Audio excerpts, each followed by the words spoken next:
So yeah, just want to find out a bit about your background now. So like, where did you grow up?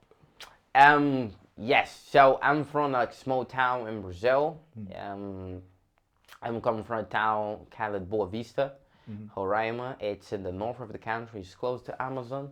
Yeah. So I'm from the jungle side of Brazil. Right. so, but I went to Goiania. It's a bigger town Right. in the middle of the country, where I grew up. Until I was 21, and that was the age I came to London. Oh, okay. So I came to London when I was 21. So until then, I was growing in that town. That was the town where I started training martial arts, where I started training jiu-jitsu. Right. And and my first time I did it was jiu-jitsu. It was the first thing that I did.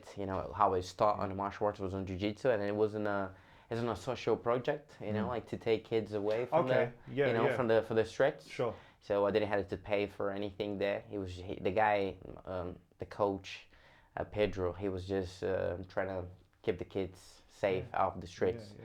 And then that was on my hometown. And then I Mm. made the move. Okay. So that was in your Yeah. home. Yeah. Sure. So I made the move to this bigger town, Goiania.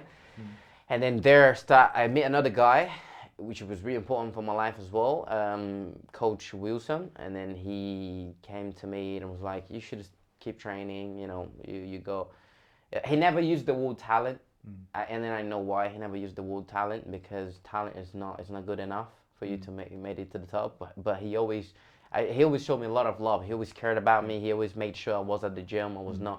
not, doing other stuff. So and he said, yeah, start mixing things and start training some striking as well, blah blah blah. And then yeah, that's how I grew up, just in between going to school.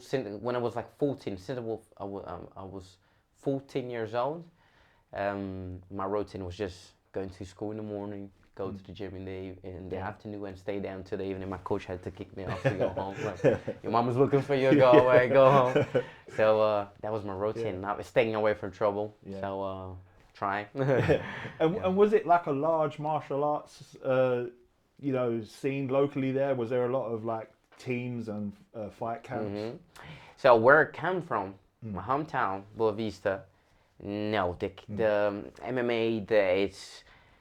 I think now that you have is starting. I was there like 2 years ago, and then Mm. I could see now it's something building up. But back in the day, we had jiu-jitsu. We Yeah. have jiu-jitsu everywhere in Brazil. Mm. So that's why I came to London, because I'm not. When it comes to Brazil, there's a lot of gyms. Brazil is known for MMA as Yeah. well, Yeah. for like football MMA fights, Mm. right? But I'm not from one of the biggest towns like Mm. Rio de Janeiro, São Mm. Paulo. I'm from the small towns, small village, Yeah. something like so. We don't have much of that, back then. But when I went to Goiania, it was a little bit better. Was a little bit better. So the gym that I trained was not massive, and then the community was growing. Mm. It's still growing. Yeah. So again, we have a lot jiu-jitsu. The jiu-jitsu community is massive, and Muay Thai community I would say is bigger too now. But MMA, it was a very new thing. Right. Okay. Even like we having like legends already on the Mm. sport. But again, I'm from like small towns in Brazil Yeah. compared to the bigger ones Yeah. where everything happened, and Yeah. so yeah.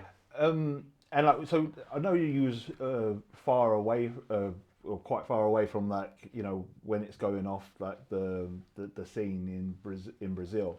But like, was you aware of like the Vale Tudo and that scene? Like, was you seeing like footage of that sort of stuff? Yes, I used to. I remember I had a neighbor when I was a kid.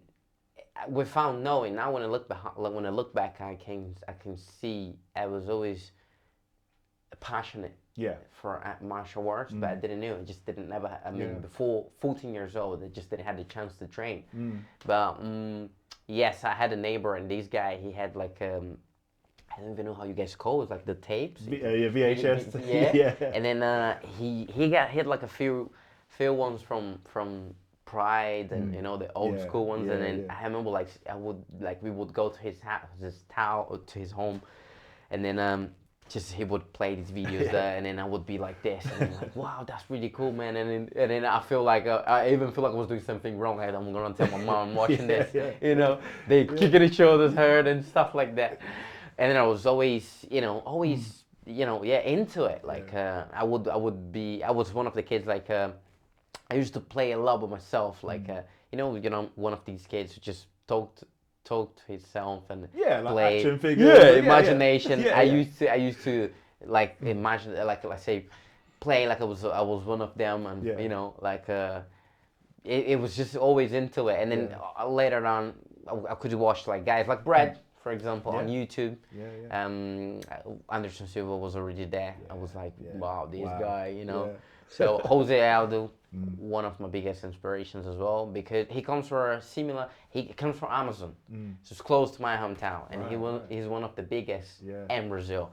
So I always took a lot of inspiration from him. I always used to watch it, to check these things, and I was always into it, I was very like fascinated about,